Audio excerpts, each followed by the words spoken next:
Welcome to Inflection Point Podcast, where we cultivate change from the inside out as we ponder the Cairo question. Will Cairo have to protest in his lifetime for the birthright to freely and peacefully exist in the skin in which he was born? We stand on the belief that dismantling racism goes beyond laws and legislation or politics and economics. Here, anti-racism activation is presented as an inside job where personal transformation and accountability impact social change.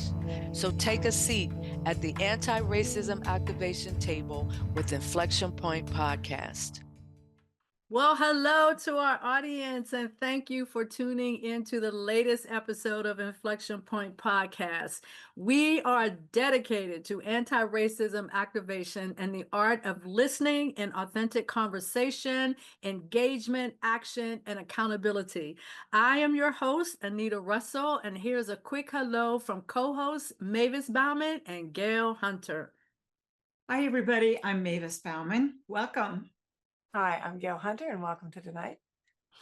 Excellent. So if you have been following us for the last few years, hopefully, our theme for 2025 has been community engagement and the grassroots of change. So throughout this year, we have explored those stories and strategies and successes of community-driven movements that are, in fact, making a difference. We've had episodes that focus on theory. We've had episodes that focus on practice. And the whole point is to allow our audience to gain insights that they can apply in their real world community engagement efforts. So in this episode, we are very, very blessed to have an incredible guest with us. Her name is Sallyann Kluz, and she is the executive director of an organization in Pittsburgh called Shiftworks. And I had the opportunity to meet her at an event. We were at an event and I had the opportunity to kind of walk around and talk to some of the people from her organization and get a sense of what they were all about. And I was very impressed. And so here we are, several months later, and we were fortunate to be able to have her on our show. Shiftworks, is a nonprofit organization in Pittsburgh, Pennsylvania that is defined as agents and advocates for public art. So I'm going to just very, very quickly read a brief bio about Sallyann Kluz. She is a Pittsburgh-based arts administrator, architect, and urban designer whose practice is situated at the intersection of art and community development. With over 20 years of practice in the Pittsburgh region, her work is focused on the public realm and the people who inhabit it. Her practice includes public art programs and strategies, community engagement, design education, public space design, and neighborhood development strategies. In her leadership role, she is focused on providing technical assistance to artists and clients and expanding the role of artists in community development, civic design, and community engagement. So throughout this conversation, we're going to be asking this question: why community and public art? So we're fortunate to have this expert here who can answer that question. So welcome to our show, Sallyann. It's a pleasure to have you here. Thank you so much. It's a pleasure to be here. Thank you. Absolutely. So why don't we start this conversation? I dropped this quote that I had found on your website. We work at the convergence of public art and civic design in the Pittsburgh region. So can you tell us a little bit about Shiftworks Community and Public Arts, and how does that dovetail together? Yeah. So Shiftworks emerged out of a slightly more traditional public art practice. I think a lot of times when people talk about public art, their first thought might be a mural or a sculpture, and which I think are really wonderful moments in civic spaces. But the piece that has always really resonated for us, and that has grown in our practice over the past 10 plus years is the idea that those artworks that result are they're indicators of a process that engaged community members and artists themselves. And as lovely as they may be, a lot of times what is more valuable is actually the process of the way in which the artists began to understand and observe the communities that they're going to be located in, the way they connected with community members, and the way in which they started to build practices together. The resulting project is one step in that, and it's kind of the physical remnant sometimes. But there's a lot of story that happens both before, during, and then frequently after that process of creating that artwork. And that's where a lot of our work comes in terms of how do we engage that even more deeply to go beyond making things aesthetically beautiful, but really reflecting what the needs and the wants for community members are as they envision what their neighborhoods could be too. Excellent, excellent. So when I was doing the research and just kind of visiting your website and all of that, I found these three guiding principles. So I'm hoping maybe you could kind of walk us through the significance of this. So I'm just going to read them very briefly, and then if you can give us a little bit more juice as to what they're all about.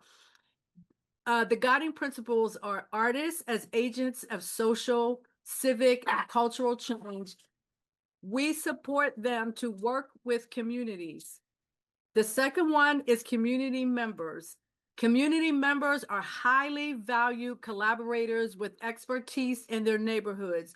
We build capacity for them to engage with artists. So there's that connection between the artists and the community members. And then this third bullet point is one that really, really resonated with me. And it was from that equity and social justice lens. And these are the foundation of your work.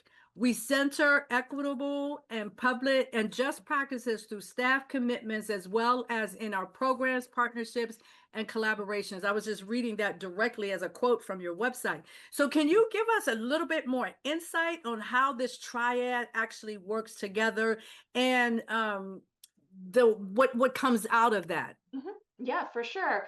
Yeah, I mean, I think a lot of times touching on both the artist component and the community component. We are a nonprofit and we're a service organization, and we serve different community members. Artists are one of those communities that we serve, and we are really focused on how we can better not just engage, but how can we better equip and help build the capacity for artists to work in public space in collaboration with communities, better understand how they can be part of the change that communities are envisioning. And so we do things like help them by building tools, which could be as straightforward as helping them with an interview process, or how do you put together a portfolio that's going to resonate when you apply for an opportunity? How do you budget? But it can also be helping them navigate when they get into some complicated community processes where they may not necessarily have the full understanding of the history that the community is coming to a project with. And how can they be better equipped to navigate that so that the project can be a success for everyone, rather than feeling like at the end of the day, well, I finished that, I'm stepping away, it's done, but let's not talk about the process. Let's invest in the process. And so really, that if people want, and this isn't work that is for every artist that's out there, but it is a way of working that takes a lot of intentionality and a lot of practice and care. So our programs really focus on how do we do that, and also, frankly, how we create workforce development opportunities for artists, particularly artists who may not have had access to resources, whether they're coming from communities that have been marginalized due to racism, geographic distribution of resources, income levels. So they may not come from a classical education in art with a capital A, but they're still making art that is valuable to community members and to neighborhoods. So that's one lens we bring for artists. And then for communities, really ultimately our goal is for communities to see the richness of the arts that are around them, whether they are the ones that are sanctioned by the gallery museum systems, or they're the traditional and or things that we don't necessarily think of as art in every day. How do we look at our neighborhoods and see them differently, and see all of the different ways in which different types of art, whether that's music, performance, painting, visual arts, writing, and literature, are informing the way we perceive ourselves and our places. And then also, when they are interested in working in advancing change within their communities, how can working with an artist help them? What can that bring to that? What's that magic formula? So how do we build programs and projects that help community members who have shown interest to then work with artists and how to navigate that?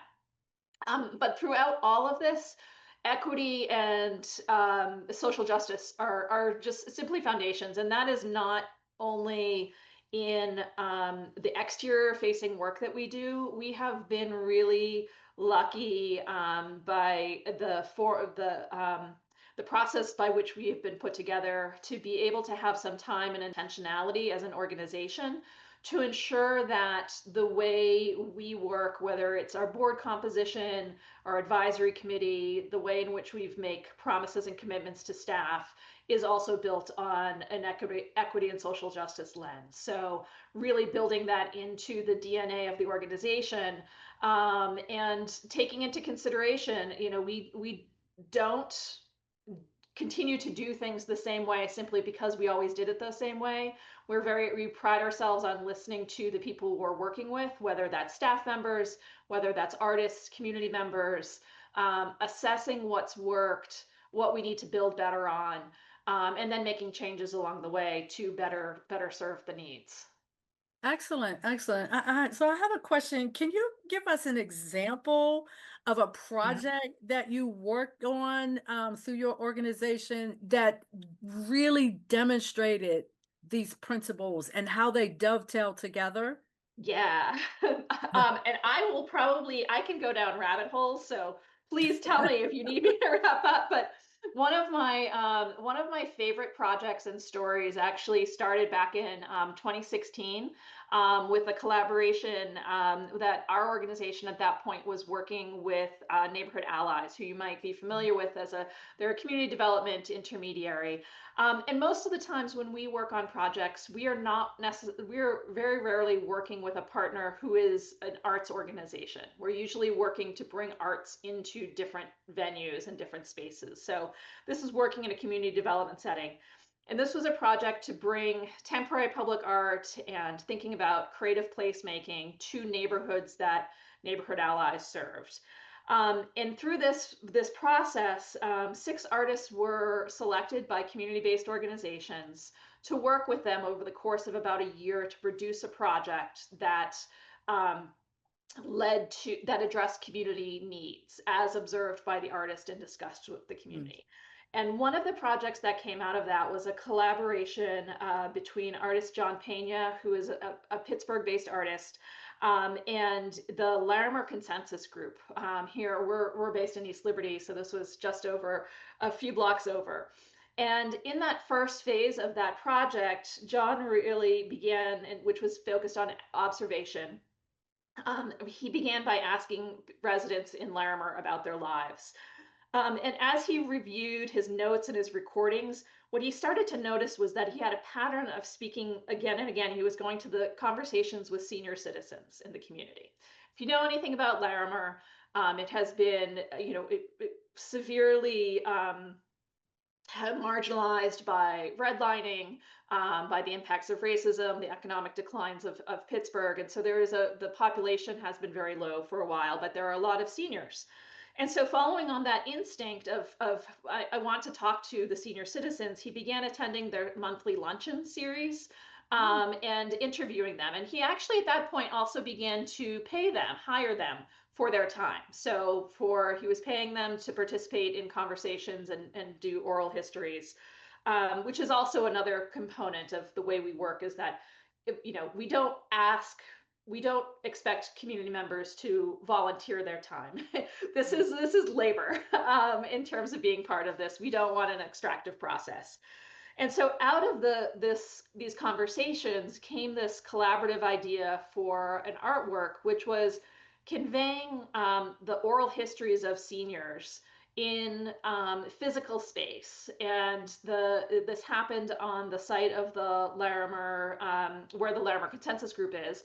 Unfortunately, it's no longer up, but you can see it on the larimerstories.com website. And it was a series of text messages, and it was the senior statements accompanied by John's questions. And they've changed every 2 weeks so that you could actually see the whole narrative unfold. That happened over the course of a year, and it was a really beautiful project unto itself. And it could have ended there based on the contract and what was done. But what was actually really amazing was that the project didn't end with that artwork. That artwork became one step in the process, because Donna Jackson, who's the head of the Larimer Consensus Group, see you nodding, you might know Donna, Ms. Jackson. She really noticed how positively the seniors responded to these conversations, and what John's observations were doing, and also valued his input in terms of what he was seeing. And so she started to pull some additional funding together and hired John to continue to work with them. And what he developed was a series of field trips that brought the seniors, who again had been disconnected for a number of years from the community, to places like the Carnegie Museum of Art, Phipps Conservatory. I think they might have even done a trip to Falling Water, to just deepen that creative exchange and keep the conversations alive. And what John noticed, again, using his powers of observation, that it was really difficult for the seniors to navigate these spaces. And also just realizing, oh, they haven't been to these places in 40 plus years. What's happening? How disconnected are we as a society? And so what this led to was that this was just before COVID. And when COVID hit, John realized he had such a knowledge of how isolated the seniors were from the world because of the physical breakdown of the environment, as well as the digital divide, that he created a physical newsletter that called the Larimer Times, that he actually started distributing to the seniors. And what he would do is he would call up every one of the participants. So there were 12 to 15 at that point of like the core group, and he would do phone interviews with them. And then he would transcribe those and then publish the newsletter, which he would then distribute large print, and it would physically distribute it to all of the newsletter, to all of the community, so that they would know what their friends were doing and they had some sense of contact, you know, because now they weren't having their monthly luncheons, all of those things. And, you know, then the next issue he dropped off digital cameras for them to take pictures of things that they saw in their house and gave them prompts. And it just kept going. I think there were probably about 5 issues that came through that. And it really wasn't only about staying in touch, but it was about nurturing the relationships and seeing the connections that were necessary that came out of this previous project. And I just think it's a really incredible piece of showing how that observation and that practice and that relationship building then created the next step. And I mean, it's continuing to go. I mean, John's been working with them for at this point it will be 10 years next year. Wow. So but yeah, it's just a really elegant story of what can happen. Yeah, it sounds very fluid. Like it was just this fluid thing, right? So Mavis Gal, any comments? It's just amazing that he, had the initiative and the gift and the passion to do this, because it was a gift to so many people. certainly to him and the community, but to these women, these citizens that were elderly, and that it created that connection for them all. And I mean, that just is impressive. I mean, that's really amazing that, Yeah. you all contributed to creating that, and it's still going on. Yeah, and I think that I think they're winding down because there have been some Mhm. transitions, Good. and quite frankly, some of the seniors that he was most close with have transitioned and Yeah. become ancestors in the past few years. So that's been Yeah. challenging, but it's John does also talk about how transformational this work was for him. It wasn't. This was very much there was no extraction in this. This was it was community Yes. engaged, community driven, and it was a really equal exchange along the way. And it's such a beautiful story also because in this day and age where we are right now, we get so caught up in these messages that are just flying by, and you're just, from one message to another to another. But here's a story of something that has evolved over the course of 10 years with the grounded in relationship. And Yep. I'm really fascinated by the idea that he was working with seniors as well, because you figure seniors bring something different in whatever that space is, conversation. They just bring something completely different because they're coming from more of a longitudinal, if you will, kind of perspective. So I think, Mavis, you had a comment. Yeah, I agree with you, Anita. The idea of engaging seniors would be so rich because, I constantly hear stories about the isolation of seniors, how that affects their health and certainly, mood and so on. And yet here they have this trove of experience and they would love to talk about it. And then the way that it sounds like this project connected them to each other, which is another win. I love that story. Yeah. And I'm so glad to hear a clear example because, it just sounds like it's so big that it's kind of hard to identify with, but that really brought it home for me. So thank you for telling that. That was a Yeah. gorgeous story. It really is. I strongly encourage folks to, and I can put it in the chat if I can figure out how to multitask. But LarimerStories.com really captures that collaboration. And then there's other elements of it as well, because he had a really close relationship with a gentleman, Mr. Tony Maniero, who unfortunately passed earlier this year at the age of 103, I believe. And they also collaborated on other series of projects that weren't directly related, but came out of this relationship building. And I think like one of the things I do really love about this story too is the demonstration. We focus so much on the idea of there's urgency of getting something done on time within a specific timeline. And one of the the graces of this collaboration was that we were rarely had a really fixed timeline. We could invest in the process. And that was the more important piece, was to be able to say, we're investing in the relationship building and listening. We don't have to meet an artificial deadline. Yeah. That's wonderful. Wonderful. So Was there, just real quick, Anita, was there any collaboration with local historians? I wonder if there weren't some historical things that surfaced that they had the opportunity to capture. Yeah, yes, and so I know. So, for example, there's a woman, Laura, whose last name is completely escaping me right now, who does do a lot with local histories. Who became very good friends. Also, was introduced to Tony by John, and she came in and was doing a lot of visitations. John did a lot of recordings. He is also John is a comics artist, and so he actually has a series of um, uh, comics that he did, which are the Mr. Tony stories. There's 4 volumes, which are not on my desk right now. But he does a project where I don't know, for the past 10 plus years, it started well before this project started. He does a daily drawing. He calls it daily geology. And one of the things he realized, he compiles all 365 at the end of the year. And a few years in, he realized he had so many Mr. Tony days in his representation. And so he started actually making volumes of just the Mr. Tony stories.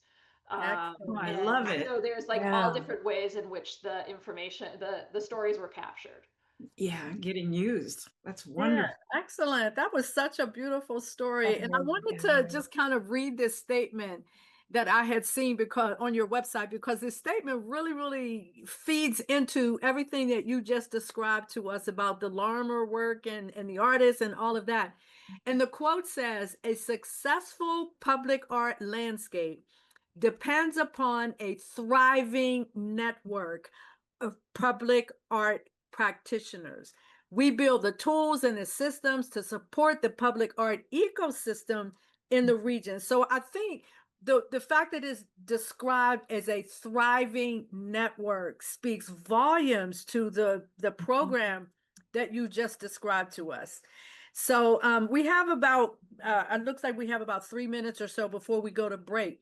But before we do go to break, can you talk a little bit about the range of possibilities that are there for the artists to engage? So some of the things that I had on the list were artist residencies, client projects. So if you could talk specifically about client projects, the public programming, civic engagement, and the Pittsburgh Creative Core.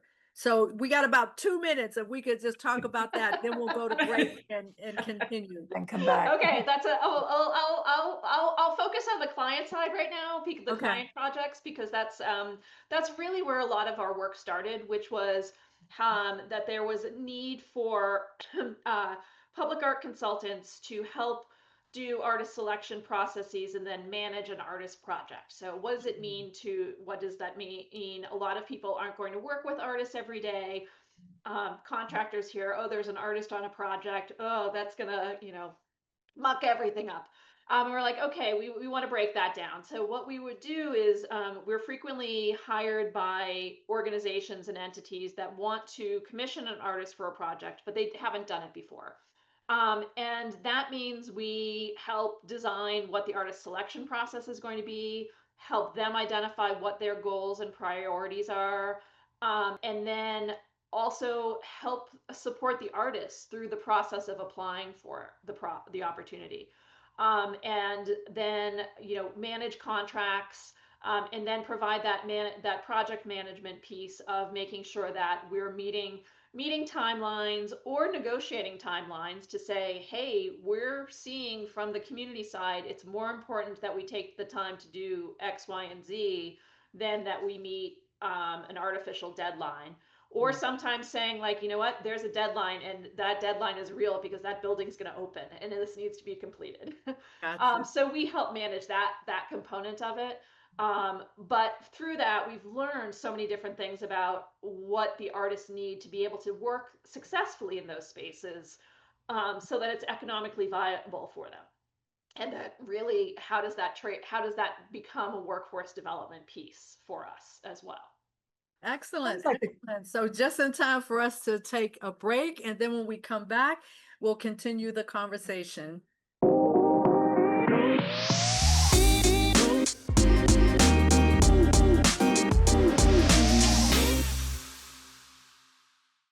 So welcome back to Inflection Point Podcast as we wind down our 2025 journey into community engagement and the grassroots of change. We continue our conversation with Sallyann Kluz, Executive Director of Shiftworks Community and Public Arts here in Pittsburgh, Pennsylvania. So while we were on break, we actually had a robust conversation that I'd like to continue and share with the audience. So I'm going to start with a comment that Gail made, and then we'll flow into Mavis. Okay. So what I was saying, or thinking before we ended, was that the client actually seems like it's the community, and that you have, the artists on one hand, you have the members of the community, and maybe a project manager, or a project that wants to develop, but that how you approach it is really what's the best interest of the community itself. And Mhm. even in the description of the senior citizens that were used in Larimer, they were highlighted clearly, but it was really the historical experience that they all brought about being in Larimer, right? That also was the community itself.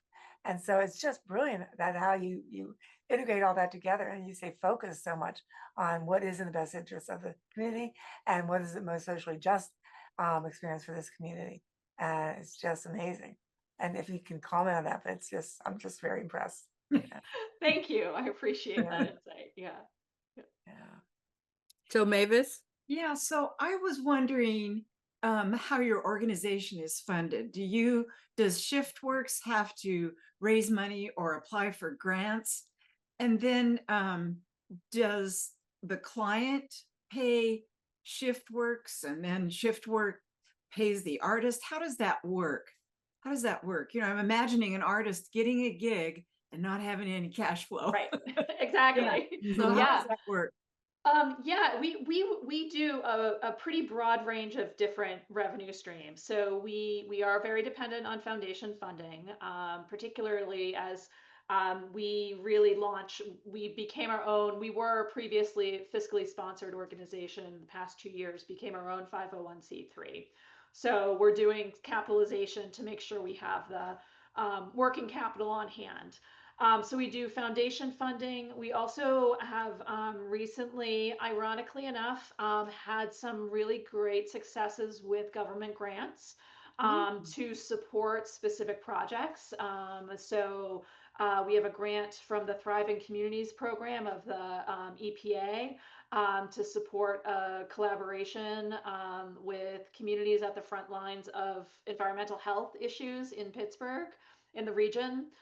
We have another grant from the Appalachian Regional Commission to support workforce development for artists and how we build resources for them to be able to work in this way.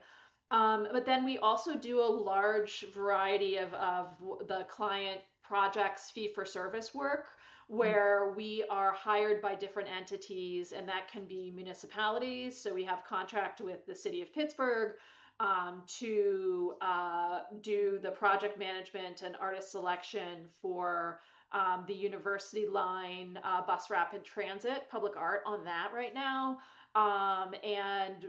We also are doing a lot of work with the Pennsylvania Department of Transportation in our region, where they have invested the idea that, yes, we should have artists on projects. And in those cases, they're contracting with us. And what we've found, though, is that for the artists, to the model that we have grown into and that we're working on is where artists are actually directly contracted with us. So we hold the contracts and we pay the artists directly and then get reimbursed or advanced by the clients. And the advantage to this is that our artists are, and this is very much something we heard in our first few years of, this is a justice issue. It's an economic justice issue. Artists are small business people. They're entrepreneurs. They're usually a single person doing this work. They can't front end these projects either in terms of they need money to pay themselves, but then if they have to buy materials, they can't do that and then wait to be reimbursed.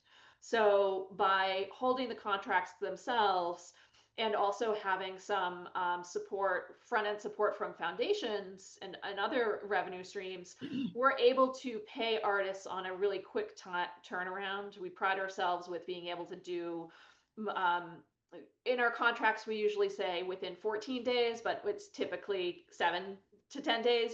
You'll be paid once you invoice us. Whereas then sometimes when we're working on some of these big projects and this isn't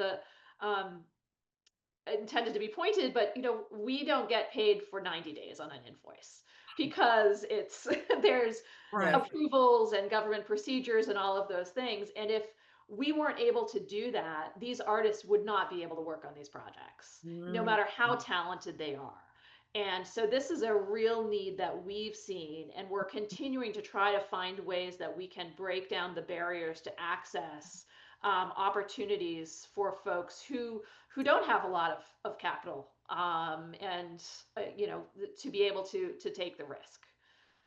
So that's one of the ways that we're looking at how do we bring economic justice to the table for artists so that they can be fairly compensated and um, work in these spaces that really are allowing them to showcase the communities. Excellent, excellent. So I'd like to shift the conversation a little bit. Can you share with us how your organization, as it stands today, kind of evolved out of the Office of Public Art? Right. And so at one time, what I'm understanding is that your organization and your work was actually under that umbrella, but that has since changed. So can you share that with us? Yeah, so we have technically, although not legally, we've been around for about 20 years. Actually, it is 20 years this year. We were established back in 2005 as a partnership between the city of Pittsburgh and the Greater Pittsburgh Arts Council. And this was at a time when, I don't know if folks will recall, but in the early 2000s, the city of Pittsburgh was on the verge of bankruptcy. They're under Act 47 review, and they had a lot of staffing cuts, and they lost a lot of their in-house expertise, particularly in the Department of City Planning at that point, which was where the public art program was housed. So they didn't have staff running and maintaining their public art program. And so there was some local foundation funding coming into play to say, we want to support this because this is valuable. There's collections. People need to know the value of art in public space. And so the Office of Public Art was set up actually as a partnership with the Greater Pittsburgh Arts Council and the city, where early on it was someone acting 10 hours a week, the founder of the organization, Renee Paichaki, to help build the capacity of the city to understand what their public art collection was, inventory it, document it, begin to educate the public about why art is important, why art in public places is important. It's not just an add-on. It's not just the parsley on the plate. It's actually the whole plate as well.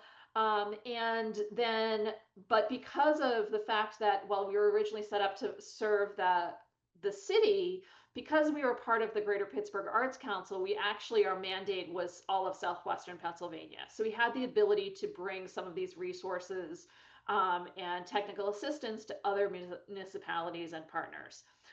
So as the city began to ramp up their capacity, and they now have a fully staffed public art program, they have a lot more resources, though they could always use more.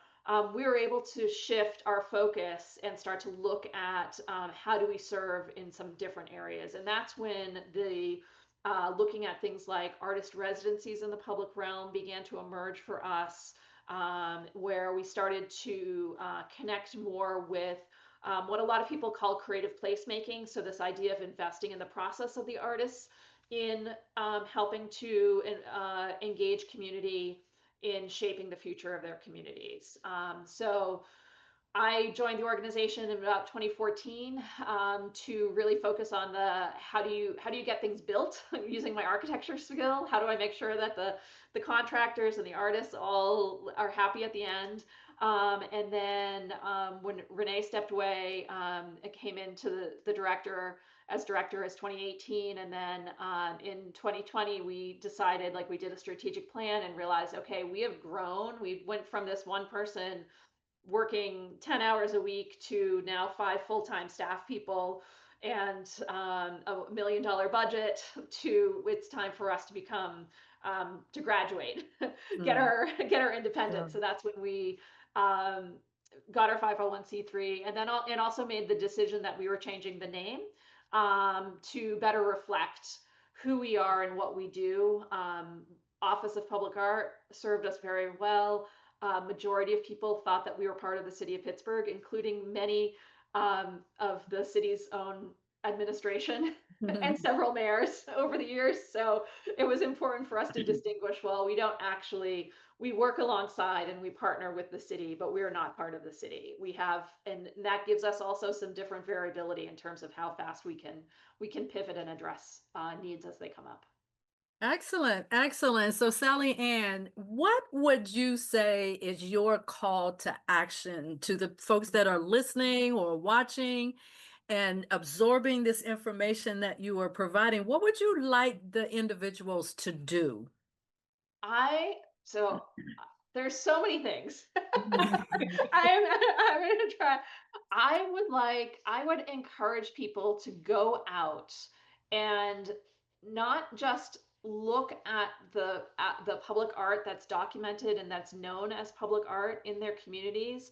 And we have resources that can support people in terms of finding public art, but really also just to look around their communities for examples of how the arts as a whole are shaping the way their neighborhoods, the way they identify with other community members, whether that is music, whether that is something that they read, honestly, whether it's something that they saw on television. I mean, people are, that is a representation of Pittsburgh, that when people are talking about television shows that are set here, that's telling a story to other places. That's one of, you were talking about August Wilson and the just beauty of the narratives of his plays.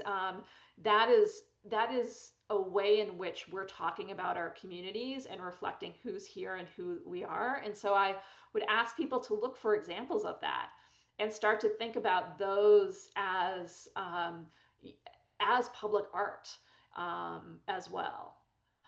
And then from that, really thinking about how can that type of creativity help move us forward, and how can those elements help us imagine futures that we wouldn't have imagined on our own. There's a quote from Romare Bearden that I absolutely love, and that I go back to all the time, and I need to look at it to make sure I get it right. But and if folks may or may not be familiar, but Romare Bearden's was a visual artist who has a history, was connected to Pittsburgh, went to Peabody High School for a while. And we have one of the few Romare Bearden public artworks in the T station at Gateway Center downtown. It's a gorgeous mural that was restored. But the quote that I absolutely love as someone who's deeply invested in community is, do everything in your power, not just to protest a failed world, but to depict one where community responsibility and love are real. And so when I look around and I look at all of the ways arts are shaping my communities and the places I intersect, I go back to that of like, how is this reflecting the deepness of that love, and what can we do with that?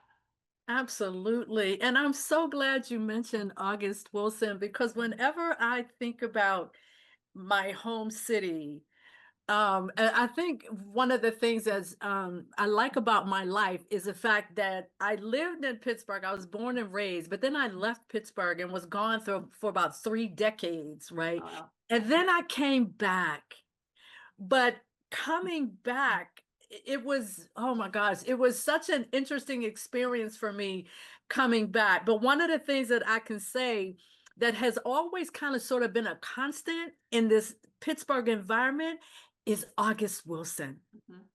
I remember August Wilson going all the way back to my years of being at the University of Pittsburgh. And then my brother followed in my footsteps. Monte Russell followed in my footsteps at the University of Pittsburgh. So he was a part of the Cantu Repertory Theater with Vernell Lilly. And he studied under August Wilson. So I have some quotes that I think these are quotes from August Wilson himself. And for people who may not be familiar, he did this cycle of 10 plays, right, over the course of decades, right? He did this cycle of 10 plays, and the beauty of each one of those plays is that they are set in the city of Pittsburgh. So it's sort of this family cycle that he's following over the course of time. And one of the things that I found really interesting is that I've seen some of the August Wilson's, I've seen all of them in Pittsburgh, but I've also seen a few of them outside of Pittsburgh. Mm. And one of the things that is so intriguingly different when you're in the city of Pittsburgh is that the audience can relate to so much of the stuff that comes across the stage. Whereas when we saw it in New York, you know, here's us and we see this joke or like chicken in a hill or something. We know exactly what that means, but people around us didn't necessarily know what it meant. So I've always admired August Wilson and the impact that he had on the city. But I picked these three quotes that I'd like to kind of end with. Art does not change the world. It changes people, and people change the world. I think that is such a profound statement. And then the next quote is, I am the caretaker of Black American experience on the stage. That's my job. Again, when you talked about some of these artists that you're working with and their commitment to the community and all of that, it kind of speaks to what August Wilson is saying here. And then finally, I'm trying to take Black culture and elevate it to show its value and its contribution to the world. So that statement really resonates with me when we were talking earlier about the work that you do and how it connects to equity and social change and all of that sort of thing. So I just see how beautifully everything that you've described dovetails with these three things that I just called out from August Wilson himself. So any final we still have a few more minutes. So any final words that you'd like to leave with us? Can you call out the name of your website or other places that you might want people to go, Sallyann? Yeah, shiftworkspgh.org is the actual website. And we have, there is lots of information about the projects that we work on, as well as different resources that you can access there. One resource that is available digitally online, but you can also, if anyone wants to send an inquiry, I don't know if this will show up. See if we have a book. Sorry, because of the background, you can't see it. We have a book, which is a tour guide of art in public places in downtown Pittsburgh. That's available. If people want to get copies, they can reach out to us via our website and get copies. But these are guides to where we see public art in downtown, the North Shore, some really great ways to explore public spaces. And learn a little bit more about the history of those sites. So that's something I would encourage people to look for. And then for anyone who's an artist who's out there, we really strongly encourage you to consider, if you're interested in working with communities and in public spaces, we really encourage you to reach out and to talk to us about joining the Pittsburgh Creative Corps. That is a model that was developed again, kind of because of this learning that we had from how hard the application processes can be and how onerous it can be. This is a model where it is a pre-qualified roster of artists and who range from emerging, they might never have done a public art project, up to really highly established artists. And the application process is very short. It takes about 1 to 2 hours. And essentially it's looking for people who want to collaborate and work in public space. And then what we do is, once people are on the roster, they become eligible for a wide variety of projects. And sometimes those are our client projects. So for example, this work with the Pennsylvania Department of Transportation, they want to work specifically with Creative Corps artists because they know that these are artists who live and work in Southwestern PA. And they want to make sure that these projects are providing economic benefit here. But then we also look at who's on the roster and get input from them of, what do you need in order to make a public art career? What types of projects do you need to work on? And can we then find funding to seed those projects further? So, it's very difficult to get into what we think of as traditional public art. It's hard to apply for a commission that's $100,000 when you've never done it before. So we build things like, here's $2,500 to work on an idea. Here's some, like, how do we help you build your skills so that you're positioned to work on these bigger projects too. And that's we're really proud of what's happening with that program, and definitely encourage artists to contact us about that. Excellent, excellent. So I want to just kind of end the show with kind of this, again, kind of reconnecting back to some words from August Wilson. Those 3 quotes that I had read, they kind of position art not merely as an aesthetic expression, which is exactly what you all are doing. That's what makes it so amazing, but as a guardian of community experience. A living archive that preserves memory, uplifts identity, protects stories that might otherwise be erased. Yeah. And so public art, in the spirit of August Wilson and what you all are completely doing, public art becomes a collective witness, a cultural steward, and a builder of continuity between past, present, and emerging futures. And so for our audience, before I close out finally, Mavis Gail, we got about 3 more minutes. So any final words that you'd like to leave with Sallyann? Well, I just have a question, a burning question.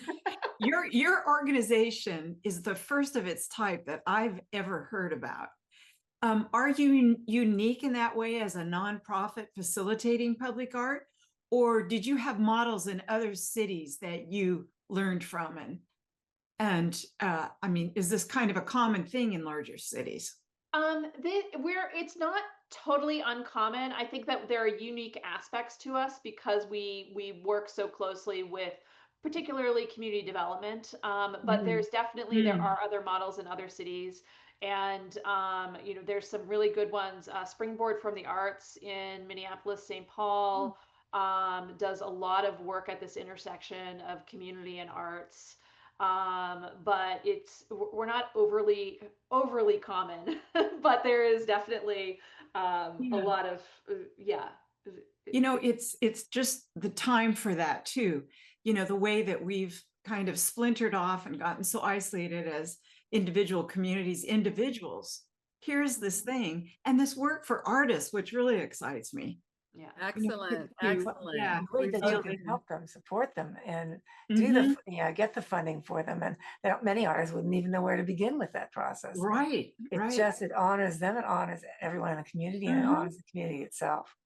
Yeah. Excellent. Excellent. So Sallyann, thank you so much for being, and God, this has been quite an honor to have you on our show and to leave our audience with all these tidbits of information and how art and public art and the community really can connect together. So to our audience, I hope you take these words seriously and go out there, take a look at what are those art installments that might be in your own backyard. And I thank you for joining us here on Inflection Point Podcast. We are here every first and third Wednesday of the month on the Transformation Network at 3 p.m. Pacific time and 6 p.m. Eastern time, and we'll catch you in the next episode. Thank you. Thank you for listening to Inflection Point Podcast, where our mantra is cultivating change from the inside out.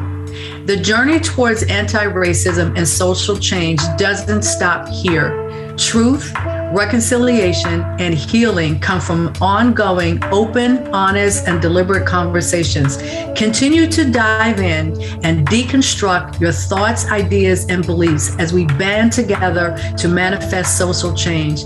Tune in to Inflection Point Podcast every first and third Wednesday at 3 p.m. Pacific, 6 p.m. Eastern, here on TransformationTalkRadio.com for more conversations about how we can cultivate change from the inside out.